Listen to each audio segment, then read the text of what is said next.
Hello and welcome to Crypto News. Today is July 9th, 2025, and the top cryptocurrency news is as follows. We'll start today's episode with our ETFs. For starters, spot Bitcoin ETFs have typically seen positive inflows. Despite all that, even with these numbers, BlackRock, and specifically BlackRock's spot Bitcoin ETF, has broken the 700,000 BTC mark. It's been working hard to acquire more Bitcoin than Satoshi Nakamoto himself, as you can see. Continuing with our ETFs, we'll be talking about Mr. Trump and one of his companies that has filed a new ETF request. Specifically, Trump Media and Technology Group has filed a request for an ETF that will contain Bitcoin, Ethereum, Solana, Cronos, and XRP.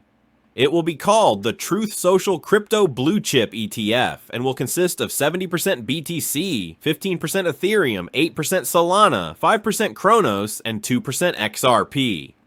And from our ETFs, we're going to go a little bit into our companies, and we're going to go into SharpLink Gaming, whose share is increasing because it bought Ethereum and now has a total of $527 million in Ethereum. Let's say its last purchase was 7,689 Ethereum, and for that reason, its share is up 28% on the 24-hour chart. Continuing from our companies, we're going to go into our banks, and more generally South Korean banks, many of which have applied to have their own stablecoin. Their shares have increased from 10% to 20%. This shows us that there is huge institutional adoption and support from banks to have their own stablecoin. Let's also say, since we're talking about banks, that a Japanese company will try to buy Bitcoin and XRP through credit card points. Specifically, SBI Group will allow users to buy Bitcoin, Ethereum, and XRP using, as we said, the points on their credit cards. And this shows a particular adoption in cryptocurrencies and so on. Let's say the amount is something small. You can buy $13 to $15 in cryptocurrencies. However, instead of sitting around and doing nothing with the points, it's better to turn to Bitcoin. Continuing, we will turn to our currencies and we will turn to XRP, which, as we know from Crypto News, about a week ago, opened a sidechain for Ethereum so that smart contracts supported on Ethereum with EVM can be created. And in just 1 week, 1,400 smart contracts were created,